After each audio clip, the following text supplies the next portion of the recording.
హల్లెలూయా. దేవుని పిల్లలుగా జాగ్రత్తగా గమనించాలి నా మాటలు. యేసు ప్రభు రాకడొస్తూ ఉంది. ఆ రాకడ కొరకై మనమందరము కూడా ఎత్తబడాలి. అదే నిరీక్షణ. రైట్.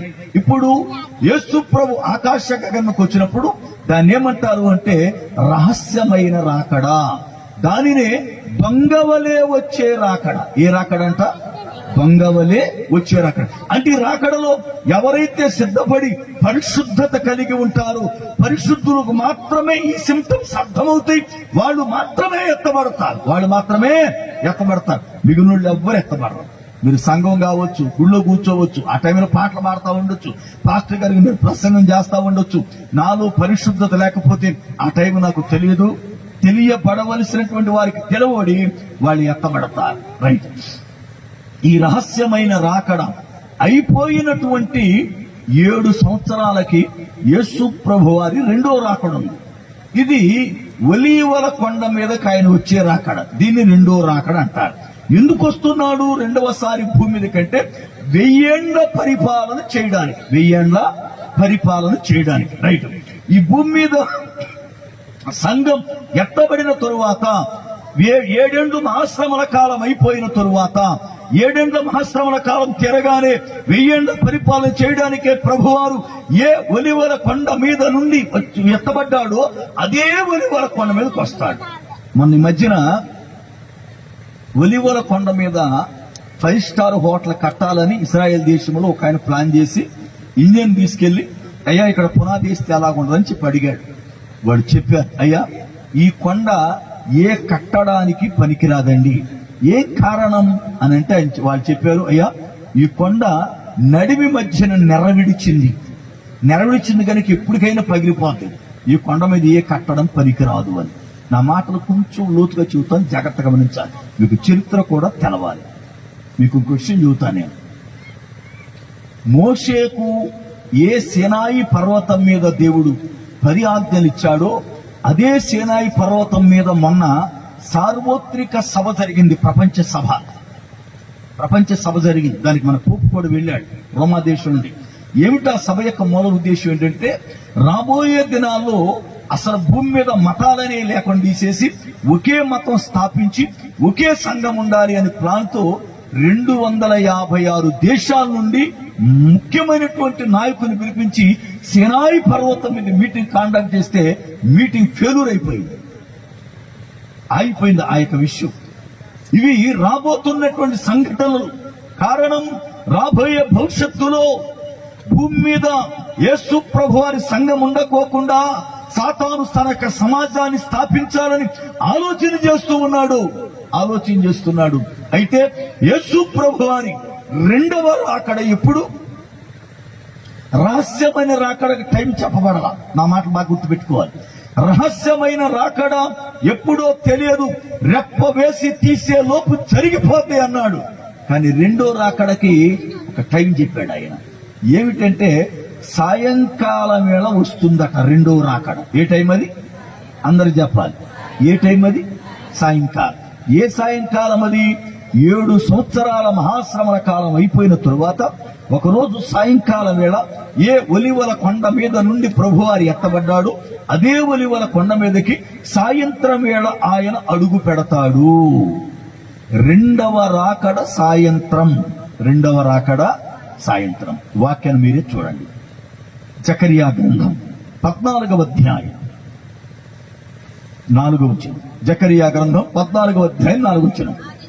ఆ దినమున యెరూషలేము ఎదుట తూర్పు తట్టుననున్న ఒలీవ కొండ మీద ఆయన పాదములుంచగా ఒలీవ కొండ తూర్పు తట్టునకును పడమటి తట్టునకును నడిమికి విడిపోయి సగము కొండ ఉత్తరపు తట్టునకును సగము కొండ దక్షిణపు తట్టునకును జరుగును గనుక విశాలమైన లోయ ఒకటి ఏర్పడును. నా మాట గమనించాలి. ఆయన ఒలీవ కొండ మీద అడుగు పెట్టగా అది బద్దలై అటు సగం ఇటు సగం జరుగుతుంది. ఎప్పుడు? 7వ వచనం. ఆ దినము ప్రత్యేకమైనదిగా ఉండును, అది యెహోవాకు తెలియబడిన దినము. చూడండి, పగలు కాదు, రాత్రి కాదు, అస్తమయ కాలమున వెలుతురు కలుగును చాలు. అంటే సాయంకాలమున వెలుతురు కలుగును. వెలుతురు అంటే జీవము కలిగిన యేసు ప్రభు అడుగు పెట్టే సమయం అది. అడుగు పెట్టే సమయం ఇదేంటిది అంటే అపోస్తుల కార్యముల గ్రంథం 1వ అధ్యాయం. అపోస్తుల కార్యముల గ్రంథం 1వ అధ్యాయం 9, 10, 11 వచ్చిన నెరవేర్పిది. చదవండి వాక్యాలు. వారు చూచుచుండగా ఆయన ఆరోహణమాయను. అప్పుడు వారి కన్నులకు కనబడకుండా ఒక మేఘము ఆయనను కొనిపోయెను. ఇదిగో తెల్లని వస్త్రము ధరించుకొనిన 2 మనుషులు ఆయన యొద్ద నిలిచి, గలిలయ మనుషులారా, మీరెందుకు నిలిచి ఆకాశం వైపు చూచుచున్నారు?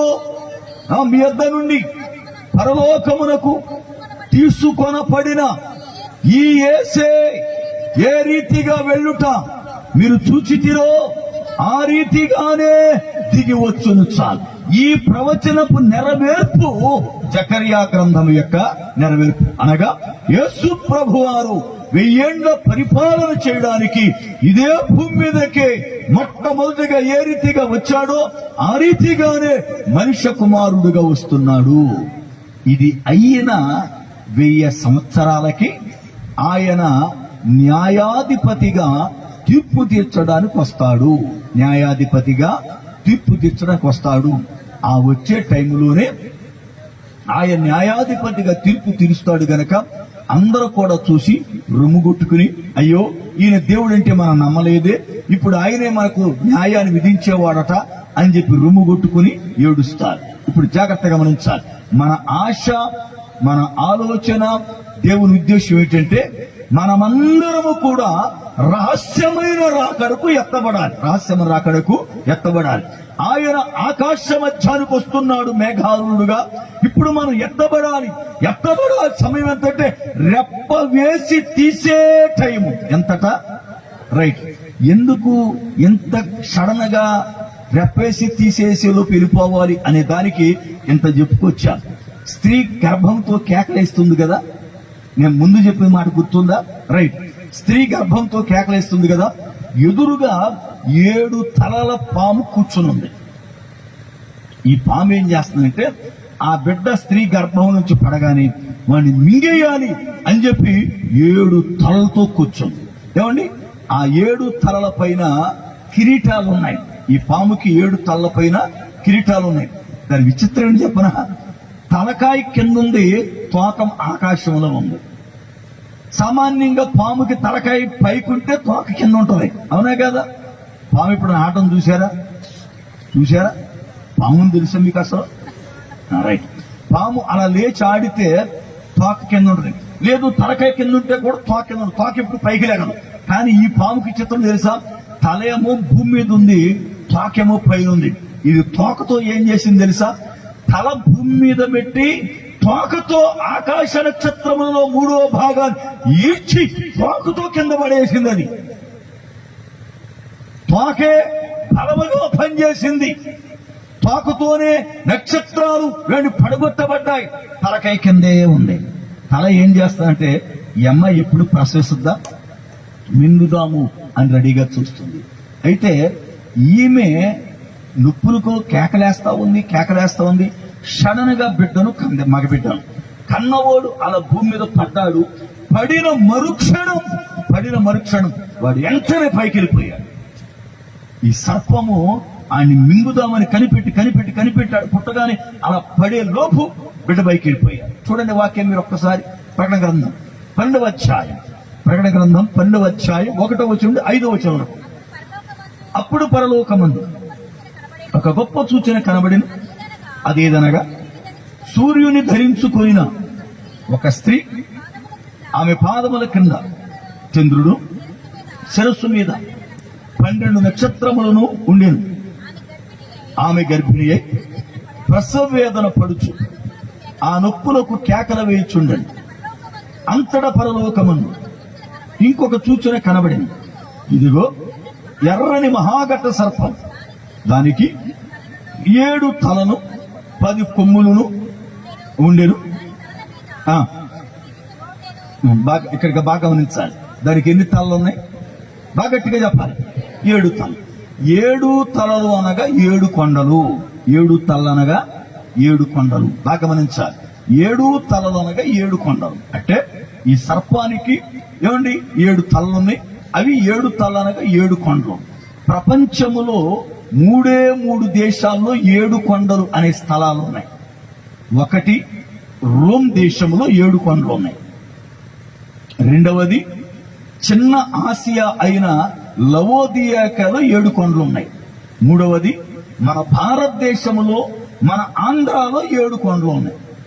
7 కొండల పేరు తెలుసా మీకు? చిన్నప్పటి నుంచి తిరుపతిలో గుండు కొట్టించావు కదా, అన్నవరం వెళ్ళావు, ఏమండి తిరుపతి వెళ్ళావు, కనకదుర్గ దగ్గరికి వెళ్ళావు, గుండెలో గీకించావు నున్నగా. కొండల పేరుని తెల్లావు కదా. 7 కొండలు ఎక్కడి నుంచి ఎక్కడి వరకు అంటే చంద్రబాబు నాయుడు గారికి బాంబు బ్లాస్ట్ అయిన చూడండి అలిపిరి, అక్కడి నుండి లెక్క పెడితే తిరుపతికి 7వ కొండ. తిరుపతికి 7వ కొండ. బాగా గమనించాలి. మొదటి కొండ పేరు అంజనాద్రి, 2వ కొండ పేరు గరుడాద్రి, 3వ కొండ పేరు శేషాద్రి, 4వ కొండ పేరు నారాయణాద్రి. ఇలాగున లెక్కెట్టుకుంటా వెళితే 7 కొండలు వస్తాయి మనకి తిరుపతికి. 7 కొండల పేర్లు మన వాళ్ళు ట్రైన్కి పెట్టేశారు. వీడు మహామేధావులు కదా బీజేపీ వాళ్ళు. శేషాద్రి ట్రైన్ పేరు ఎక్కడదా? ఇది కొండ పేరు. ఇది మన పిచ్చి మాలోకం కదా, మనకేం తెలిసి తింగర వ్యవహారం ఇదంతా కూడా. మనంతా గుండు కొట్టుకునే వ్యవహారమే తప్ప మిగతా ఏం తెలదు కదా. గరుడాద్రి, నారాయణాద్రి, శేషాద్రి, వృషభాద్రి ఇవన్నీ ఏంటారు అసలు అంటే కొండల పేర్లు. అలిపిరి నుండి తిరుపతి లెక్కేస్తే 7 కొండలు. రాసుకుంటారేంటి చెప్పనా? ఏం ఉపయోగం లేదు మీకు అయ్యింది. రాసుకుని మాత్రం ఏం వదులుతారు కానీ కొంచెం ముందుకెళ్తాను నేను. ఓకేనా? 7 తలలు 7 కొండలు. అదేంటంటే 7 తలలు 7 కొండలు ఎలా మీరు చెప్పారు? ఏది చెప్పినా వాక్యమే చెబుతాను నేను. చదువు వాక్యాన్ని. ప్రకటన గ్రంథం 17వ అధ్యాయం. ప్రకటన గ్రంథం 17వ అధ్యాయం 9వ వచనం చదవండి.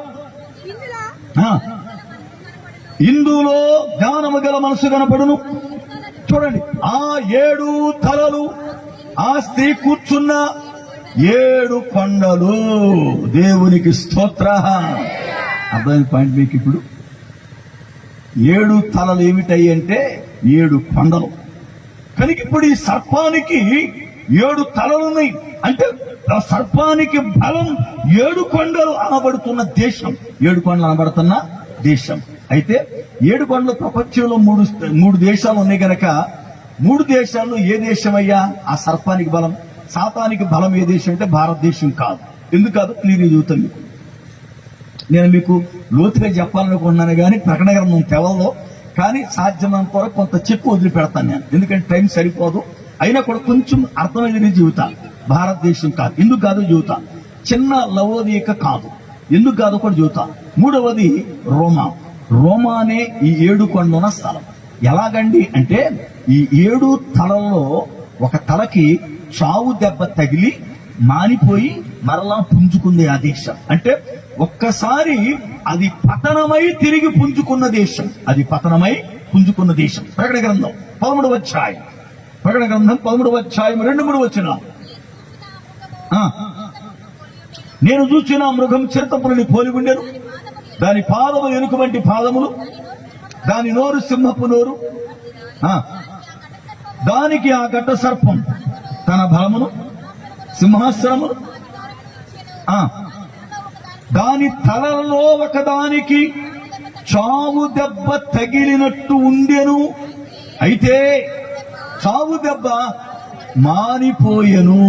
అంటే అది ఒక్కసారి పతనమై మరలా పుంజుకున్న రాజ్యం. ప్రపంచములో ఒక్కసారి పతనమై పుంజుకున్న రాజ్యం ఏది అంటే రోమాదేశమే. రోమాదేశమే. అందుకనే అపవాదికి బలాన్నిచ్చే దేశం ఏది అంటే రోమాదేశం. అపవాదికి బాగా పులాల చేతులిచ్చే దేశం అంటే రోమ్ దేశం. అదే ఇటలీ దేశం. మీకు ఇంకెట్లీ అంటే కూడా అర్థం కాకపోతే సోనియా గాంధీ గారి దేశం. సోనియా గాంధీ గారి దేశం. బాగా గమనించాలి. నేను చెప్పే మాటలు మీకు అర్థమవుతుంది అనుకుంటున్నాను. నీకు అర్థం కాకపోతే మీ కర్మ. మీకు అంతకన్నా క్లియర్గా అరటిపండు చూసినట్టు చెప్పలేను. నేను క్లియర్గా చెబుతున్నాను. నేను మీకు అర్థమవుతుంది అనుకుంటున్నాను. అంటే మీరు పెద్ద మేధావులే. దేనిలంటే పనికిమాల దేశాల్లో, వాక్యంలో కాదు. నాకు తెలుసు సంగతి. వాక్యంలో మేధావులు అయితే ఇప్పుడు మన బతులు బాగుపడను కదా. కనుక వాక్యములు అంత లోతు మనకు లేదు. మనం ఎంతసేపు బైబిల్ కాసేపు విన్నామా, పొళ్ళిగిలు ఇచ్చామా, అయ్యగారు ఏమని చెప్పాడా, జోకేశాడా, ఇంటికి వెళ్ళామా, మళ్ళీ తిరిగి లోకంలో పట్టామా. అంతేగాని వాక్యములు లోతుగా చెప్పాడా? ఆ దైవజనుడు చెప్పిన మాట ఏమిటి? నేను ఎలా ఏ పరిస్థితులు ఉన్నాను, వాక్యం ఏం బోధిస్తుంది, ప్రభు రాకడ ఎప్పుడు వస్తుంది, దానికి సూచనలేంటి, ఇవేం మనకు అంత లోతు లేదు. ఎంతసేపు కూడా ప్రార్థనకి వెళ్ళానా, అయ్యగారు నెత్తిమి చేసి రుద్దాడా, నన్ను నడుము నొప్పి తగ్గిందా, ఇదే సందర్భం మనకు అంత కూడా కదా. ఎంతసేపు నొప్పులు తగ్గినాయి, అప్పులు తీరినాయి, ఈ గొడవ తప్ప ప్రభువు యొక్క వాక్యాన్ని ఎంతవరకు విన్నాను, నేను ఎంతవరకు నేర్చుకున్నాను, ఎంతవరకు బలపడ్డాను, ప్రభు రాకడ వస్తే నా పరిస్థితి ఏంటి అని అంత లోతు మనకు లేదు. అందుకే క్లియర్ గా చెబుతున్నా, మీరు చాలా జాగ్రత్తగా వాక్యాన్ని వినాలి, నేర్చుకోవాలి. నేను బైబిల్ కాలేజీ డైరెక్టర్ని. సుమారుగా ఇండియాలో 22 బైబిల్ బ్యాచ్లు నడిపాను నేను. 900 మంది సేవకులకి అభిషేకం ఇచ్చి తయారు చేసిన నేను. ఇవాళ కువైట్ లో కూడా అనేక బ్యాచ్లు తయారీ నడిపిస్తున్నా. ఖత్తర్లో పరిచయం ఉంది మనకి. ఏమండి, ఇవాళ దేశాల్లో సేవకునిగా వాడబడుతున్న దైవజనుడి. అందుకని చాలా జాగ్రత్తగా మీకు అరటి పండు వలిసినట్టు చెబుతున్నా. చాలా విషయాలు క్లియర్ గా. కొంచెమైన వాక్యము లోపలికి వెళ్తే, ప్రభు రాకడొస్తే మీరు ఎత్తబడాలి అన్నదే నా ఆశ. కొంచెం టైం అయినా కూడా జాగ్రత్తగా చెబుతున్నా. మాటలు జాగ్రత్తగా గమనించాలి. అంతేగాని మాకేం తెలదా, మేము నేర్చుకోలేదా, నువ్వు నేర్చుకున్నది వేరు, నువ్వు విన్నది వేరు, వాక్యము లోతు వేరు, వాక్యం యొక్క లోతు వేరు. కనుక జాగ్రత్తగా మనం తెలుసుకోవాలి వాక్యాన్ని. వాక్య గ్రంథములు మనం పరిశీలన చేస్తే, అపవాది ఇప్పుడు ఆ స్త్రీ ముందు కూర్చున్నాడు మింగాలని చెప్పి. వాడికి 7 తలలు ఉన్నాయి. అంటే అది స్థానం, అది స్థానికమైనటువంటి స్థలం, రోమాదేశం. అనగా రోమాదేశములో నుండి బయటకు వస్తున్న ఒక నియంత రాబో దినాల్లో ప్రపంచాన్ని ఏలతాడు. ఇప్పుడు రష్యాకి ఉక్రెయిన్కి యుద్ధం ఎందుకు అనుకున్నారు? ఉక్రెయిన్ అనబడుతున్న దేశం మమ్ముని కూడా కమ్యూనిటీలో చేర్చమంటే రష్యా ఒప్పుకోలే. వాళ్ళని చేర్చొద్దాం, అందుకే యుద్ధం పడింది వాళ్ళకి. ఇది బైబిల్ నెరవేర్పేది. వాక్యములో రష్యా గురించి రాయబడిన మాటలు చదువుతారండి మీరు. కాస్త కొంచెం లోతుకి వెళ్దామేంటి? చూడండి వాక్యాన్ని. యేసయ్య గ్రంథం 38వ అధ్యాయం 1వ వచనం. యేసయ్య గ్రంథం 38వ అధ్యాయం 1వ వచనం చదువుదాం కొంచెం లోతుగా. ఇలాగూ సెలవిచ్చాను, నరపుత్రుడా, మాగోగు దేశపు వాడగు గోగు అనగా చూడండి, రోషునకును మెషక్కునకును తుబాలునకును ఇలాగూ చెప్పు. బాగా గమనించాలి. రోషు అనగా రష్యా. మీరు అవసరం బైబిల్ రాసుకున్న పేర్లు. రోషు అనగా రష్యా అండి. మాస్కో అనగా మెసక్కు, అంటే రష్యా యొక్క రాజధాని. తూబాలు అనగా టర్కీ. ఇప్పుడు టర్కీలో ఉన్నది ఎవరు? ఎదోమీయులు. ఎవరు? ఏషావు సంతానం, ఏషావు యొక్క సంతానం. బైబిల్ గ్రంథ చరిత్ర ప్రకారం యేసు ప్రభువారు 1000 ఏళ్ల పరిపాలన భూమి మీద చెయ్యాలి అంటే, యేసు ప్రభువారు 1000 ఏళ్ల పరిపాలన జరగాలి అంటే ఎదోమీయులు నాశనం అవ్వాలి. ఎదోమీయులకు తీర్పు తీర్చాలి. వాక్యం చూడండి. జపనియా గ్రంథం ఆఖరి వచనం. క్షమించాలి, ఓబద్యా గ్రంథం ఆఖరి వచనం 1వ అధ్యాయం చూడండి. మరియు యాషావు యొక్క కొండకు తీర్పు తీర్చుటకు సియోను కొండ మీద రక్షకులు పుట్టుదురు. అప్పుడు రాజ్యము యెహోవాది యగును. బాగా గమనించాలి. రాజ్యము యెహోవాది అయితేనే 1000 ఏళ్ల పరిపాలన చేయగలడు. 1000 ఏళ్ల పరిపాలన చేయాలి అంటే ఏశావు సంతానానికి తీర్పు తీర్చబడాలి. ఏశావు సంతానం అనగా ఎదోమీయులకు తీర్పు తీర్చితేనే గాని 1000 ఏళ్ల పరిపాలన రాదు.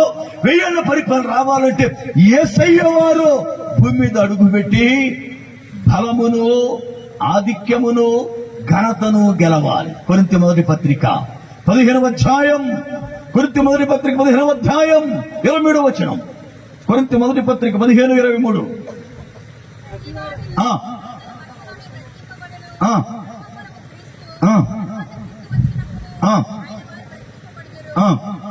చూడండి, అటు తరువాత ఆయన సమస్తమైన ఆధిపత్యమును, సమస్తమైన అధికారమును, నా బలమును కొట్టివేసి తన తండ్రి అయిన దేవునికి రాజ్యము అప్పగించును. అప్పుడు అంతము వచ్చును. యేసు ప్రభువారు రాజ్యం చేయాలి అంటే గొప్ప చరిత్ర ఉంది, గొప్ప చరిత్ర ఉంది. ఆ చరిత్రలో ముఖ్యులు ఎదోమీయులకు తీర్పు తీస్తేనే కానీ 1000 ఏళ్ల పరిపాలన జరగదు. వాళ్ళు ఎవరయ్యా అంటే టర్కీలో ఉన్నారు, తూబాలు అంటారు. రోషునకును మెషక్కునకును తూబాలునకు అధిపతి అయిన వానితో ఎలాగో చెప్పండి అంటే రష్యాకి ప్రెసిడెంట్ అయిన పుతిన్తో ఎలాగో చెప్పని దేవుడే చెప్పాడు. నువ్వు సిద్ధపడు, నీతో కూడా ఉన్న వారిని సిద్ధపరచు అని మాట్లాడాడు. అంటే రాబోయే దినాల్లో 10 రాజ్యాలు, ఇందాక సర్పం మీద దానికి 10 కొమ్ములు ఉన్నాయి, 10 కిరీటాలు చూడండి. ఆ 10 కిరీటాలు 10 రాజ్యాలు. ఈ 10 రాజ్యాలు ఎవరయ్యి అంటే ఈ రోషుతో ఏకీభవించే వాళ్ళు. వీళ్ళందరూ కలిసి ప్రభువు మీదకి అంటే ఇశ్రాయేల్ దేశం మీదకి యుద్ధానికి వస్తారు. కొంచెం లోతుగా చెబుతాను, జాగ్రత్తగా గమనించాలి. యుద్ధానికి వచ్చినప్పుడు వాళ్ళు చేసే యుద్ధం ఎంత భీకరంగా ఉంటుందో మీకు అర్థమయ్యేది చెబుతాను. ఎంత భీకరం ఉంటుంది. ఇశ్రాయేల్ దేశం మీదకి 10 దేశాలు సైన్యం కూడుకొని తూబాలు గాని, మీరు కిందకి ఆ 38 అధ్యాయం వేసుకెళ్ళిన 38 అధ్యాయం చదవండి. 5వ వచనం 6వ వచనం చదివితే అక్కడ గుమోరా, తొగర్మా, మాదియా పారసిక దేశాలు ఇవన్నీ కూడా కలిసి వస్తున్నాయి. మాదియా పారసిక దేశం అంటే ఇరాన్ దేశం, అర్థమైంది ఇప్పుడు. కనుక ఇప్పుడు ఈ 10 దేశాలు కలిసి ఇశ్రాయేలు ఒక్క దేశం మీదకి యుద్ధానికి వస్తుంటే యేసు ప్రభువారు రారాజుగా భూలోకానికి వచ్చి వీళ్ళతో యుద్ధం చేస్తాడు. అయితే ఇప్పుడు యుద్ధం చేస్తే యేసయ్య ఒక్కడిని చంపడానికి, ఇశ్రాయేలు దేశాన్ని నాశనం చేయడానికి 10 దేశాలు కలిసి ఎలా బయలుదేరిని? వాళ్ళు ఎంతమంది, అసలు వాళ్ళ ఎక్విప్మెంట్ ఏంటి జ్ఞాపం చేస్తున్నారు. వాళ్ళను యేసు ప్రభువారు నోటిలో నుండి వచ్చే మాట చేత చంపుతాడు. నోట్లోంచి మాట అనే ఖడ్గం బయటకు వస్తుంది. యెషయా గ్రంథం 34వ అధ్యాయం కొంచెం లోతుగా చదువుతాం, మీరేమనుకోద్దు, అర్థం అవ్వాలి మీకు వాక్యం. యెషయా గ్రంథం 34:6 వచనం చదువుదాం. యెషయా గ్రంథం 34:6 వచనం. యెహోవా ఖడ్గము రక్తమయమగును, ప్రభు చేత కప్పబడును, గొర్రె పిల్ల యొక్కయు పొటేళ్ల యొక్క మూత్ర గ్రంథముల చేతను ఎలయనగా వస్త్రాలో యెహోవా యుద్ధము జరిగించును. ఎదోము దేశములో ఆయన మహాసంహారము చేయును. చాలు, వస్త్రాలో యుద్ధం జరుగుద్ది. మహాసంహారం చేస్తే వీళ్ళందరినీ చంపుకుంటూ వెళ్తే ఆయన తెల్లని వస్త్రాలు రక్తంతో డాగులైపోయాయట. అడిగారు, నాయన నీ వస్త్రాలు ఎందుకు డాగులైనాయి? నువ్వు ఎప్పుడు తెల్లగుంటావే, నువ్వు పరిశుద్ధుడివే, నీ రక్తాలు ఎందుకైనాయి అంటే ఆయన అంటాడు, నాకు కోపం వచ్చింది, నేను ఒక్కడిని తొక్కేసా వీళ్ళందరినీ కూడా. వాళ్ళు చచ్చారు కదా, వాళ్ళ రక్తం వచ్చి నా బట్టలు పడింది, అందుకే నా బట్టలు డాగయ్యాయి. యెషయా గ్రంథం 63వ అధ్యాయం 1వ వచనం నుండి. యెషయా గ్రంథం 63:1 నుండి.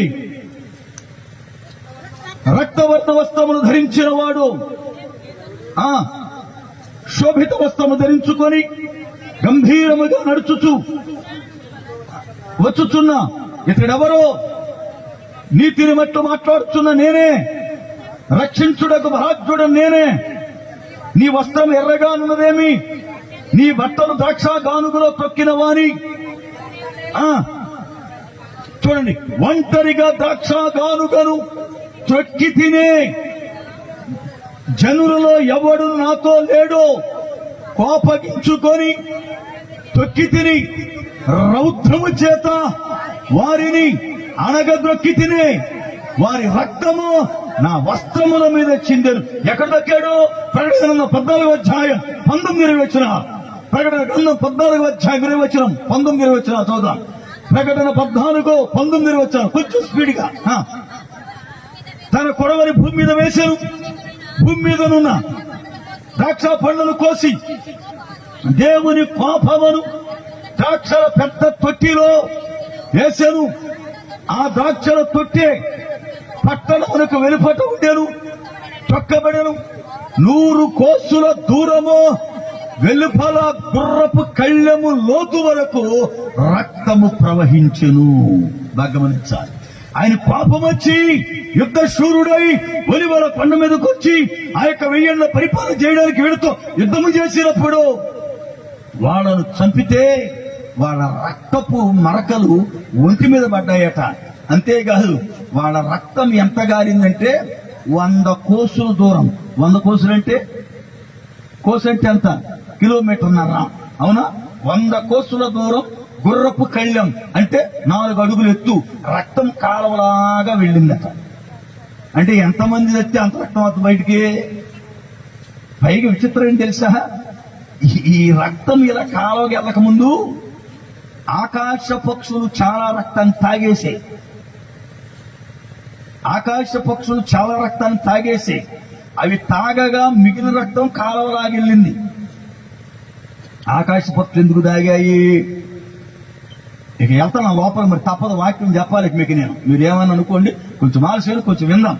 ఆకాశ పక్షులు ఎందుకు తాగాయి? కారణం ఏంటంటే పరిశుద్ధులను చంపి వాళ్ళు ఆకాశ పక్షులకును భూమృగాలకును వాళ్ళ దేహాలను ఎరగవేశారు. ఏమి విత్తుతామో ఆ పంటను దేవుడు కోశాడు. కీర్తన గ్రంథం 79వ కీర్తన 2-3 వచ్చిన కొంచెం లోపలికి వెళ్తాం, ఎందుకంటే దైవజనులు కూడా ఉన్నారు, నేర్చుకుంటారు కొన్ని విషయాలు. యెషయా కీర్తన గ్రంథం 79 2-3 వచ్చిన వారు నీ సేవకుల కళేబరములను ఆకాశ పక్షులకు ఎర్రగాను ఆహారముగాను వేసిరి. చూడండి, ఒకడు నీళ్లు పోసినట్లు యెరూషలేము చుట్టూ వారి రక్తమును పారబోసిరే. ఏమి విత్తారో ఆ పంట వస్తున్నాడు కడవరి కాలములో యేసయ్య. అందుకనే చంపబడిన వారి రక్తం ఆకాశ పక్షులు త్రాగగా, ఆకాశ పక్షులు వాళ్ళ మాంసాన్ని తినగా మిగిలిన రక్తం 4 అడుగుల లోతున గుర్రపు కళ్ళెం వరకు సాగింది. ఇక్కడికి జాగ్రత్త కొంచెం గమనించేద్దాం. ఎంతమంది వచ్చి ఉంటారు? ఎంతమంది చచ్చిపోయి ఉంటారు? ఆకాశ పక్షులు ఎన్ని ఉంటాయో మీకు ఒక మాట చెబుతా. ఇది ప్రవచనపు నెరవేర్పు. ఇది ప్రవచనము నెరవేర్పు. యేసు ప్రభువారు క్రీస్తు పూర్వం 800 సంవత్సరములో ఈ ప్రవచనాన్ని ప్రవచింపజేశాడు. నా మాట బాగా గుర్తుపెట్టుకోవాలి దేవుని పిల్లలు. ఈ ప్రవచనం క్రీస్తు పూర్వం 800 సంవత్సరములో ప్రవచించబడింది. ఇంకా నెరవేరలా. అంటే దేవుని వాక్కు ఎంత పవిత్రమైందో, ఎంత బలమైందో మీకు అర్థం కావాలి. ఏమని ప్రవచించాడు అంటే ఆకాశ పక్షులు పిలిచాడు. ఆకాశ పక్షులారా, నేను విందు చేస్తున్నా, రండి, మీరు కడుపారా తినండి, మత్తెక్కి పడిపోయే వరకు రక్తాన్ని తాగండి, మీకు రక్తాన్ని పోస్తానని చెప్పి క్రీస్తు పూర్వము 800 సంవత్సరాలకు పూర్వం ప్రవచనం ప్రవచించబడింది. ఈ ప్రవచనాన్ని యెహెజ్కేలు ప్రవక్త ప్రవచించాడు. అది నెరవేర్పు ఎక్కడ జరిగింది? ప్రకటన గ్రంథం 19వ అధ్యాయం 17, 18, 19 వచ్చిన. ఇది ఎక్కడ నెరవేర్పు జరిగింది? ప్రకటన గ్రంథం 19వ అధ్యాయం 17 వచ్చిన నుండి.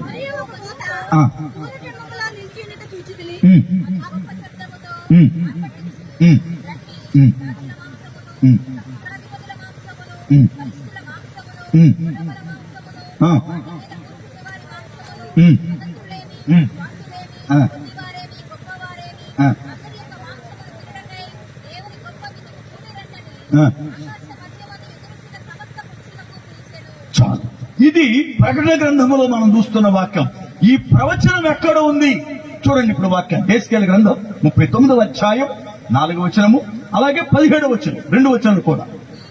నీవును సైన్యమును నీతోనున్న జనులందరూ ఇశ్రాయేలు పర్వతం మీద కూలుదురు, నానా విధమైన కూర పక్షులకును ఆహారముగా నిన్ను ఇచ్చేదను. చాలు. 17 వచనం కూడా చదివితే పక్షులతో అంటాడు, మీరు రండి, మత్తెక్కి పడిపోయే వరకు మీకు రక్తాన్ని పోస్తా. ఇప్పుడు ఈ ప్రవచనపు నెరవేర్పు నెరవేరింది గనుక ఆకాశ పక్షులు తిన్నా మట్టుకు తిన్నాయి, త్రాగిన మట్టుకు రక్తాన్ని త్రాగాయి. మిగిలిన రక్తము 4 అడుగుల లోతున 100 కోసుల దూరం వెళ్ళిందట. అంటే యుద్ధం ఎంత భీకరంగా జరుగుతుంది. దీన్ని హర్ మిగిద్దోని యుద్ధం అంటారు. రైట్. ఇప్పుడు యుద్ధములో వీళ్ళు ఎలాంటి ఎక్విప్మెంట్ తీసుకొచ్చారు? యేసు ప్రభుని చంపాలని, ఇజ్రాయేలు దేశాన్ని నాశనం చేయాలి. వీళ్ళు తీసుకొచ్చే ఎక్విప్మెంట్ ఎంత? చచ్చిపోయిన వాళ్ళని పాతి పెట్టడానికి టైం ఎంత అని అంటే, ఆ వాక్యం చదువుతుంటే గుండె సదరిస్తా ఉంది. ఎందుకంటే ఒక్క ఇజ్రాయేలు దేశం చిన్న దేశం, వాళ్ళను చంపడానికట ఈ యొక్క కూటమి అంటే యుఈ అనబడుతున్నటువంటి ఈ కూటమి తీసుకొచ్చిన ఎక్విప్మెంట్ ఆయన చచ్చిన తర్వాత అన్ని పోగు చేసి వాటిని పొయ్యిలో పెట్టి కాలిస్తే 7 సంవత్సరాలు కానీ. అంటే వాళ్ళు ఎన్ని కథలేసుకొచ్చారు, ఎన్ని బాణాలు వేసుకొచ్చారు, అసలు ఎంత ఎక్విప్మెంట్ వచ్చారు వాళ్ళు అసలు ఈ దేశాన్ని నాశనం చేయాలని. ఏమండి, ఒక చిన్న దేశాన్ని నాశనం చేయడానికి వాళ్ళు తీసుకొచ్చిన ఆయుధాలను పోవేసి కాలిస్తే 7 సంవత్సరాలు కాతానే ఉన్నాయా? పైగా చచ్చిపోయిన వాళ్ళని పోగేసి సమాధి చేయాలంటే 7 నెలలు పట్టిందట. అసలు ఎంతమంది వచ్చారు ఆ ప్రభు వారి మీదకి? ఎంతమంది వచ్చారు దేశం మీదకి? చదవండి వాక్యాన్ని మీరే. యేసుకెళ్ళ గ్రంథం 39వ అధ్యాయం 9వ వచనం 12వ వచనం 2 వచనాలు కూడా. యేసుకెళ్ళ గ్రంథం 39, 9 మరియు 12. బయలుదేరి కవచములను, ఢాళ్లను, కేడములను, ఎండ్లను, గదలను తీసుకొని కాల్చుదురు. వాటి వలన 7 సంవత్సరములు అగ్నిమండును. 12వ వచనం. దేశమును పవిత్రపరచుటకై ఇశ్రాయేలీయులు 7 నెలలు వారిని పాతి పెట్టుదురు. ఎంతమంది వచ్చారండి ఒక్కడిని గెలవడానికి? అందుకని అంటాడు, రౌద్రముతో నేను ఒక్కడిని తొక్కా, వాళ్ళందరిని కలిపి నా నోటి మాట చేత చంపా, వాళ్ళ రక్తం నా మీద చిందింది, అందుకే నా ఒళ్ళంత డాగులు, నా ఒళ్ళంత డాగులు. యేసయ్య 1000 ఏళ్ల పరిపాలన చేయాలి అంటే ఎదోము దేశం నాశనం అవ్వాలి, ఎదోమీయులు నాశనం అవ్వాలి, అనగా తూబాలు నాశనం అవ్వాలి, రష్యా నాశనం అవ్వాలి, మాస్కో నాశనం అవ్వాలి. ఇది లేఖనపు సారాంశం, ఇది లేఖనపు సారాంశం. ఇప్పటికే లేఖనాలు నెరవేరుతున్నాయి. ప్రభు రాకడ రాబోతూ ఉంది. ఆ రాకడకు దేవుని పిల్లలుగా వాక్యము విన్న ప్రతి మనిషి కూడా సిద్ధపాటు కలిగి ఉండాలి. ఏ మాత్రం సిద్ధపాటు లేకపోయినా, ఏ మాత్రం సిద్ధపాటు లేకపోయినా విడిచిపెట్టబడితే వచ్చే శ్రమ బహుఘోరం. ఎంత భయంకరంగా ఉంటుందో ఆ ఒక్క శ్రమ చెప్పి ముగించేస్తా, ఎందుకంటే టైం పరిగెడుతుంది నా ముందు కదా. ఆ శ్రమ ఎలాగుంటే ఒక్క మాట చెబుతాను. ఎందుకని ఆ శ్రమలలో ఒక చిన్న శ్రమ చెబుతా. మహాశ్రమల కాలం ఎంత ఘోరం ఉంటుందంటే, ఆ దినాల్లో తాగడానికి నీళ్లుండవు, మనకి డబ్బులున్నా వాటర్ బాటిల్ అమ్మడానికి ఉండదు. గవర్నమెంట్ హ్యాండ్ ఓవర్లోకి వెళ్ళిపోద్ది. మొత్తం అంతా కూడా సర్కిల్ గవర్నమెంట్ హ్యాండ్లోకి వెళ్ళిపోద్ది. గవర్నమెంటే మొత్తం తన యొక్క యాంగిల్లోనే పనిచేస్తుంది. ఎవడు కూడా డబ్బులు ఉన్నాయే కదా, లేకపోతే సొంత బావి కదా, సొంత ట్యాప్ కదా అని పిచ్చేసి వెళితే కుదరదు. మరి ఎలాగండి అంటే, గవర్నమెంటే ఇప్పుడు రేషన్ ఇస్తున్నట్టుగా మనకి పూటకి నీళ్ళు ఇస్తుంది తాగడానికి. ఎన్నో డబ్బా ఇస్తారా? ఇన్నంటే అరపడిగడు నీళ్లు. ఎంతట? పడిగే అంటే ఇది, అరపడిగంటే దీనిలో సగం. ఇప్పుడు దీనిలో సగం నువ్వు వెళ్ళి రేషన్ ముందు నిలబడితే అలా చేతిలో పోతాడు, ఇలా వేసుకుని ఇలా అనుకోవడం అంతే. గోవింద, నీ ఇష్టానుసారంగా నీళ్లు ఖర్చు పెడతాను కుదరదు. అప్పుడు అర్థమైందా? ఈ నీళ్లు పైగా ఉదయము, మధ్యాహ్నం, సాయంకాలం 3 పూటలు ఇస్తాడు. 3 పూటలు ఇస్తాడు. నువ్వు డబ్బుండు, నువ్వెవడమైనా కానీ ఏమైనా కానీ అప్పుడు రాజు లేదు, రెడ్డి లేదు, కమ్మ లేదు, కాపు లేదు, ఎవడు లేదు, అందరూ ఒకటే. ఎందుకంటే సార్వత్రికం వచ్చేస్తుంది కనుక ఇప్పుడు అందరూ బ్రతకాల కనుక అరపడిగి నీళ్ళు ఇస్తాడు. ఈ అరపడిగి నీళ్ళతో మనము ఇప్పుడు గుక్కే మింగుతామా, లేకపోతే ఏం చేసుకుంటాం? సరే, కూడు వండుకోవాలి ఇప్పుడు మనకి కదా. గ్యాస్కి అలవాటు అయిపోయింది. ఇప్పుడు పొలం పొయ్యి లేదు, బొగ్గు పొయ్యి లేదు, ఊక పొయ్యి లేదు, ఏంటి పిడకల పొయ్యి లేదు, కట్ల పొయ్యి లేదు, ఏంటి ఇప్పుడు ఏం పొయ్యి లేవు. ఇప్పుడు మనకి గ్యాస్కి అలవాటు అయిపోయింది. మరి గ్యాస్ ఎలాగా? రాబోయే దినాల్లో గ్యాస్ అందదు. ఏం చేయాలా? కాల్చుకోవాలా, రొట్లు కాల్చుకోవాలా, అన్నం వండుకోవాలా. ఏమిటి వండుకోవాలా? మన బతికి ఎంత దరిద్రం అయిపోద్ది చెప్పన ఆ రోజున. మన పెంటలో నుండి గ్యాస్ తీసి మనకిస్తారు. బైబిల్ చెబుతుంది, ఇది ఆధారం, వాక్యం చూపిస్తాం మీకు నేను. మన పెంటలో నుండి గ్యాస్ తయారు చేసి మనకిచ్చి నువ్వు వండుకు తిని సావంటాడని చెబుతున్నమాట. చదవండి వాక్యానికి. యేసయ్య గ్రంథం 4వ అధ్యాయం 10, 11, 12 వచనాలు, 15 వచనాలు చదవండి. చూడండి, తూనిక ప్రకారం అనగా దినం ఒక్కటింటికి 20 తులముల ఎత్తు చొప్పున భుజింపవలెను, వేళ వేళకు తినవలెను. నీళ్లు కొల ప్రకారము, చూడండి, అరపడి చొప్పున ప్రతి దినము తాగవలెను. నీ ఇష్టానుసారం చేసేయడం కుదరదప్పుడు. కొలత, గవర్నమెంట్ కొలత.